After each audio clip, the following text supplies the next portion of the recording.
yet another edition of our weekly press briefing here in the foyer of the Executive Mansion in Monrovia. Today is Friday, January 16, 2026. However you're listening, wherever you're listening from. So I'm under the weather, so it's just going to be a brief meeting you all this afternoon, just to let you know the activities of His Excellency, because it is our duty. The President has been great and doing wonderful, working for the Liberian people, engaging his officials of government, and ensuring that the businesses of the Liberian people are done. The week have been quite a busy one as well, coming in from last week where he bade farewell to Liberians in the diaspora who were here visiting, and the program, the official annual return, ended last week, and he began the week by his continuous engagement, meeting with his different members of his cabinet, giving him updates. But I'd like to announce that, if you can recall, the President in his last annual message did talk about his interest in agriculture as well as the infrastructure component, but particularly on the infrastructure component, that for the first time in the country's history, the President is convening an infrastructure conference. And that conference intends to really look at Liberia post-war infrastructure, the challenges, the prospect, and where the country is heading. And this conference, His Excellency will speak at the conference. He will give the keynote message. He will also invite other counterparts, but also other leaders in the sector to join Liberia in looking at our post-conflict infrastructure. His interest is to really look at where we are and what we need to do, and specifically getting engaged in that. For example, some of our structures up to today still have the remnant of the Civil War. By that I mean, you will see places where the gunshots mark still on the buildings that reminds us of our bitter past. So the intent of His Excellency is to really review those. For example, our famous Ducal Palace Hotel, the Hotel Africa, the National Conference Center, and other infrastructure around the country, not just in Monrovia or Montserrat, but across the country.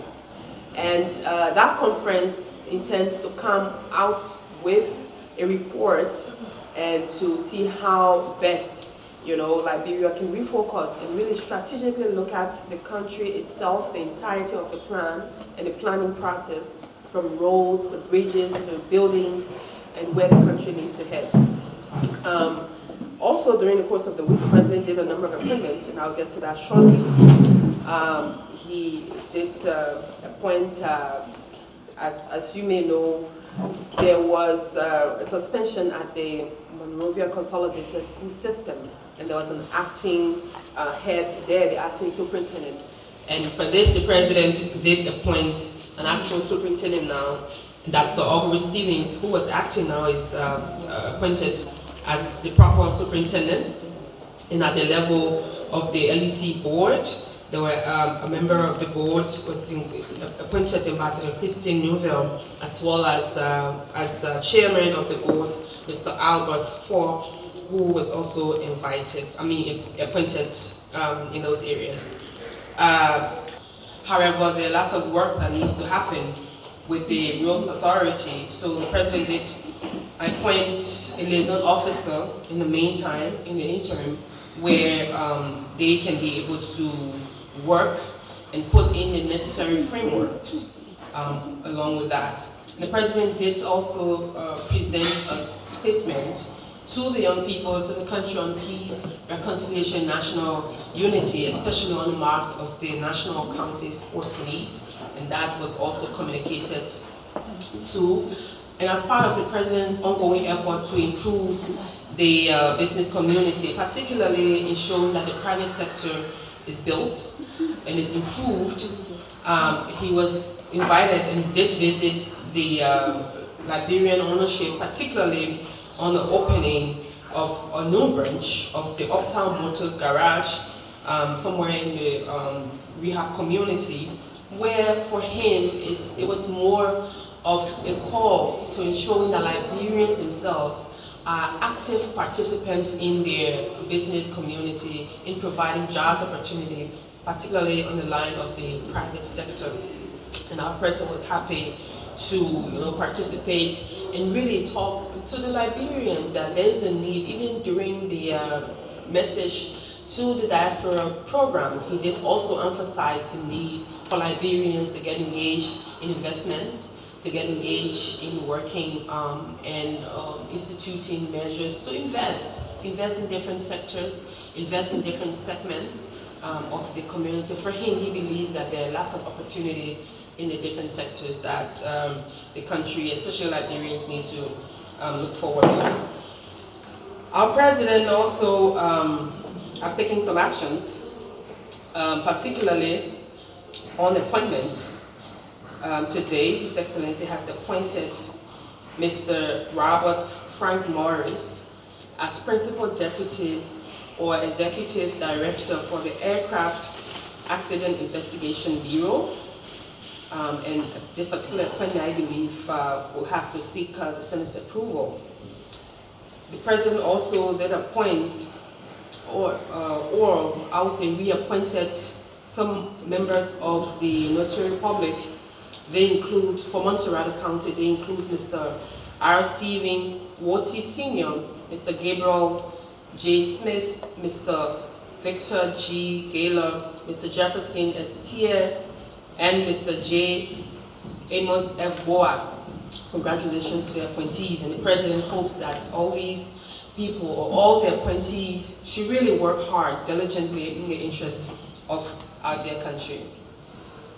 The President, based on the recommendation from the Board of the National Housing Authority, has suspended Mr. Alex Rayleigh, Deputy Managing Director for Technical Services, and Mr. Prince Bonah, Deputy Managing Director of Administration.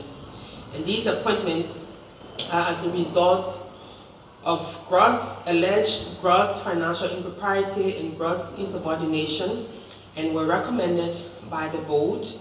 And the President have asked for investigation while these officials remain suspended until further notice.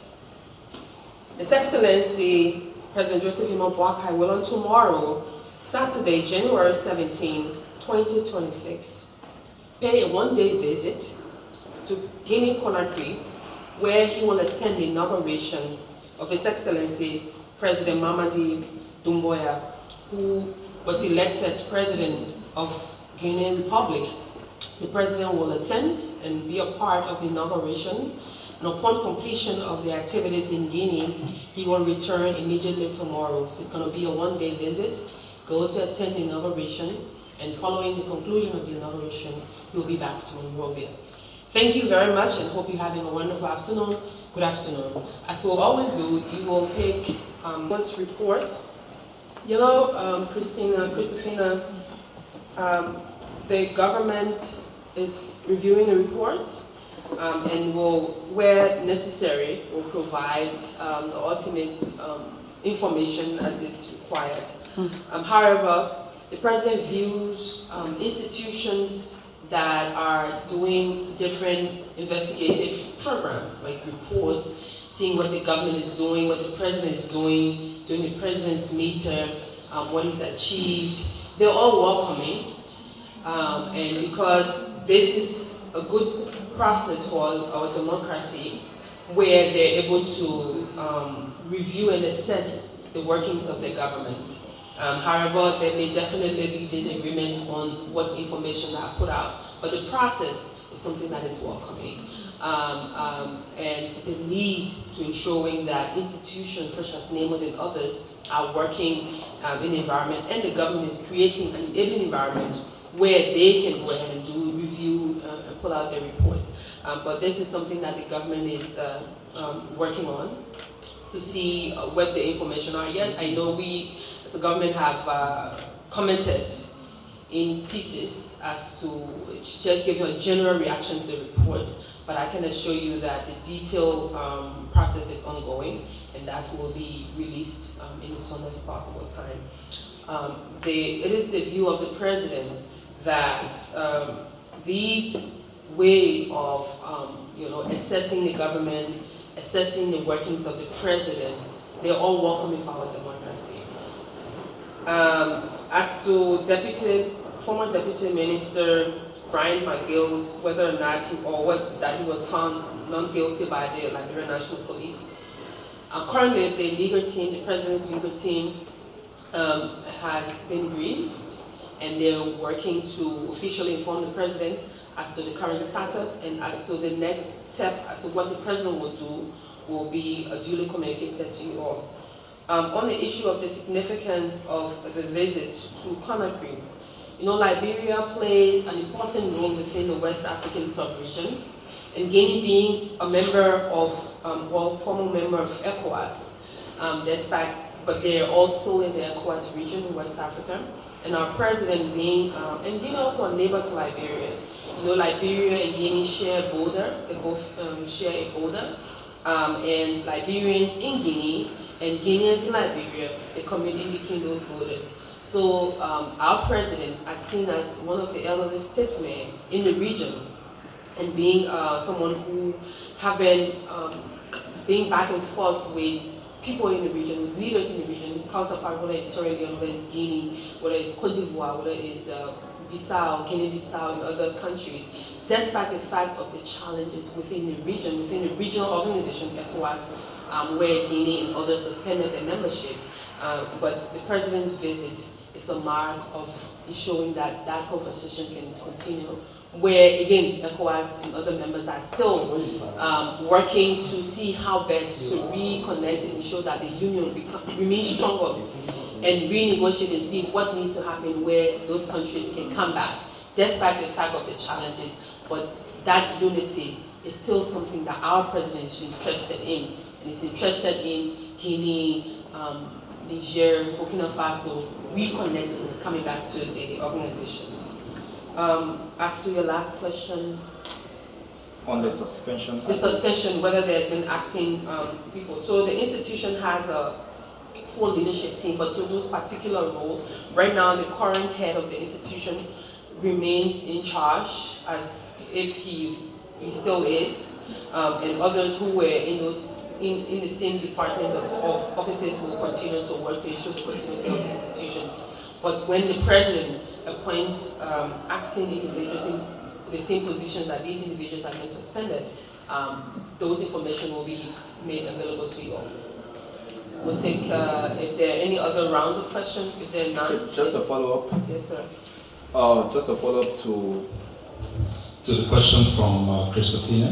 The neighbor pointed out particular areas, lack of fiscal breakdown in the AID implementation, lack of coordination in the implementation. Those are key areas. Now, as we await the President or the government to officially respond, as you say, doesn't that affect the President's programs, especially the arrest agenda, which has less than 4 years to completion? Not necessarily. Not necessarily, because the President and the government they're continuing to do the work of the Liberian people. Institutions are welcome to do the report, but if you do follow through on some of the issues within the report, because they're not been official, I don't want to pick the report in piecemeal until the official process that I mentioned is concluded. But of course, there are some critical areas of the report that even the team will see there's some contradictions within the very report. However, again, I wouldn't want to attempt to talk about it in piecemeal until there's a full review of the entire report and the government does the official response if there's so need to do so. But I do believe that what Nemo's report points out to, there are some areas that they also talk about the good things that the government is doing, and even though Christophina did talk about some of the things that have not been completed. But one thing that the report did say was that more than 45% of projects are ongoing. So projects have timelines. So if a project has a timeline to be concluded in 2026 and it started in 2025, you do not expect by the end of 2025 the project should be completed. So there's a timeline. So maybe, I mean, again, like I mentioned, there's a full conversation. Hopefully, maybe what we could do, maybe by next press briefing, we can go into detail of should the government react or respond to that. To go into detail of what the report is or what the report says.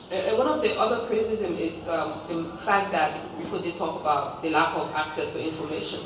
And we found that also contradictory because there was an institution, in fact, the MCC scorecard that many of you have talked about in other places, also graded this government as doing extremely well, more than, I think, 98%.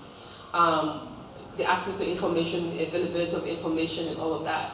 So again, like I said, let's not do the piecemeal component, but I just thought to throw that out. If you, as an institution, reputable institution, to do a full-fledged assessment, you have the benchmarks, the things. So for example, some of the issues was, if you're asking an institution to provide you an information and you give them 24 hours or 3 days to provide you an information, if the information is not readily available, then you say, you know, this thing has not happened. So again, there are different bits and pieces here and there we can talk about. Of course, overall, like I mentioned, the process, the concept of assessing government implementation of our program in Nigeria is a very good concept.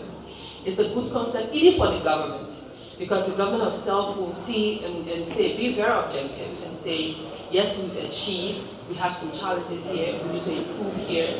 Of course, there are lessons that you can learn from those processes. But of course, there are challenges within that report, and the government will officially respond to it, I'm sure. Should we get to that point, we will let all of you know. Thank you. So again, we'd like to thank you for coming, and we wish you very well. We'll see you when we see you.